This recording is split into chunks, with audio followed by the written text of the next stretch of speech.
Erica, just wanted to give a shout out to Kyle Elementary. I was down there in Hayes County yesterday talking to the first, second, and third grade Panthers. Great questions for me. Talked all about the crazy weather we could see here in Central Texas and what to do if there's ever a tornado warning that gets issued for Kyle or Hayes County. I was really impressed with them. So Kyle Elementary, thanks for having me yesterday. My first time down there at that school.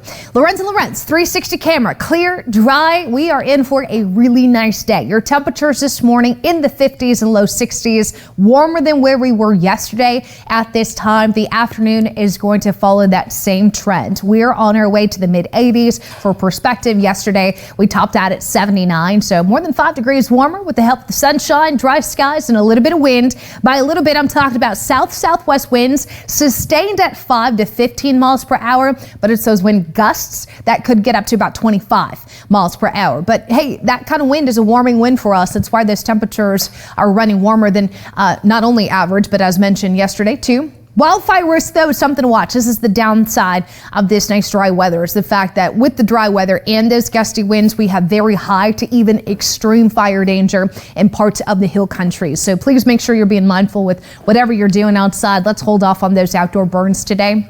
Pollen count new this morning, showing ash, grass, and oak at medium levels. Cedar in the low category, as is elm, hickory, mold, and mulberry. Dry skies from start to finish today with nothing but sunshine above you. Tomorrow, very similar, sunny, dry, and warm. Temperature is probably a little bit warmer. Coming in ahead of this dry cold front blows through with very little to it late tomorrow night. A wind shift, slightly cooler behind it as we go down 5 degrees, leaves us in the mid 80s Friday, Saturday. There will not be rain. As far as the low temperatures go, mid to upper 50s and a little bit milder start to Sunday with those lows in the lower 60s. Not one dry cold front, but two. This second one comes in Tuesday. I think the rain's going to be a little too far north this time around, but we should see a little bit more of an unsettled weather pattern and potentially some rain with the storm system to our west, digging far enough south to at least open the door for opportunity. But that's not until late next week, so we're more than 7 days out.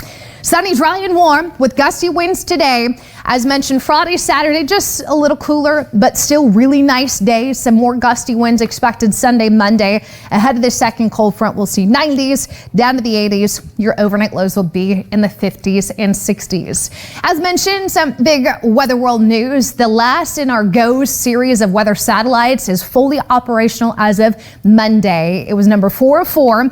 And at this point, you know, we really rely on these satellites, and it's a great collaboration between NOAA and NASA.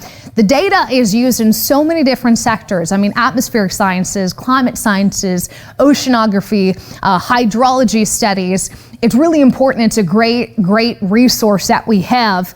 The new images that we can get here in the Weather Center every 5 to 10 minutes. I mean, think about how crucial that is for something like hurricane forecasting. I get a brand new picture of the Atlantic every 5 to 10 minutes. So it really helps us track, and obviously that data goes into our computer models, but not only just tropical, but dust forecasting, lightning forecasting, volcanic ash, and some of the implications of that. We're just happy and to see everything up operational and successful with the GOES-R series. That is your First Warning Weather University lesson of the day. First Warning Weather with meteorologist Kristen Currie.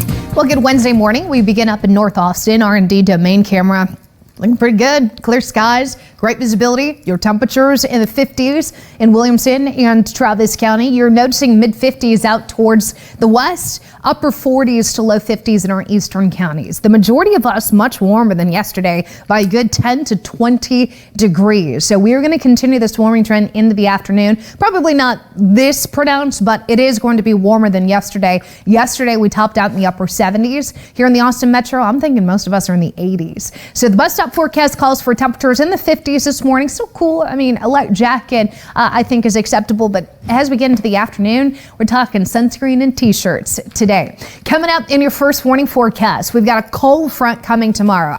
I put cold front there in parentheses because it's not going to be cold, but there will be the usual impacts from a cold front, a wind shift, a drop in our humidity, and a slight cool down. So we'll talk about all of that. Plus, we're watching the winds very closely. Unfortunately, fire danger back in the discussion. And our next pattern change, when, right? When can we get some rain in here? We'll talk about when we could potentially see this high pressure move out of the way and at least some clouds in the area. Those details here in just a few minutes. In the meantime, we'll get you back over to Erica with the check on the roads. And look at your forecast. Good morning. Good morning. Yeah, while the weather is quiet, I want to continue this conversation of how important this GOES-R satellite series is. We've got 4 of them up there, and they orbit at the same pace as the Earth spins, so they're always looking at the same side, about 22,000 miles off the surface above the equator.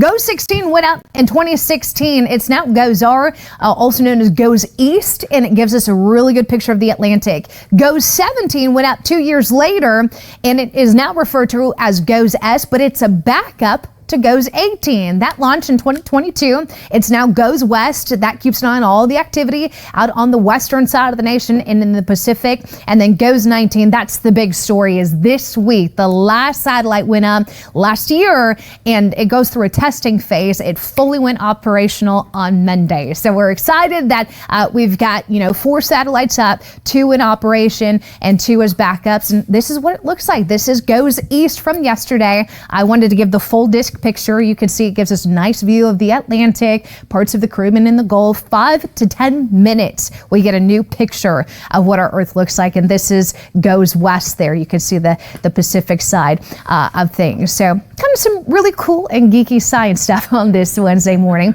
We'll stretch out that 70 forecast. It's got a lot of sunshine in it. That's coming up here shortly. In the meantime, we'll get you over to Erica. And we love when you share the geeky science stuff, Kristen. Thank you.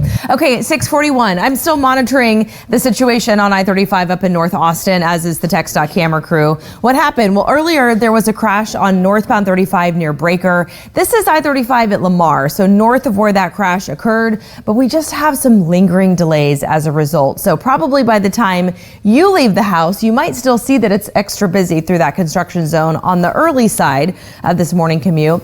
And that's why. Don't you love that when you sit in that traffic and you sit in it and you're like, there was nothing happened. Well, this is a prime example of something like that, where there was a crash earlier northbound 35 near Breaker. It's now clear, but we do have lingering delays left behind to contend with. So just a heads up about that. If you can, maybe take Mopac northbound this morning, especially. As far as the drive time goes, for those of you coming in from that neck of the woods, Round Rock to downtown, 37 minutes. We've got a 26-minute drive coming in from Manor on westbound 290, and about a 50-minute drive coming in on northbound 35 in from Hays County from Kyle to downtown Austin. I'll have another update on your traffic in just a bit. Erica, the KXAN studio down to the Lady Bird Johnson Wildflower Center. Not a bad drive right now. You're going on the opposite flow of morning rush hour traffic. Can't say the same for the rest of y'all coming into town from Southwest Austin, but this is how things look at I-35 at Lamar.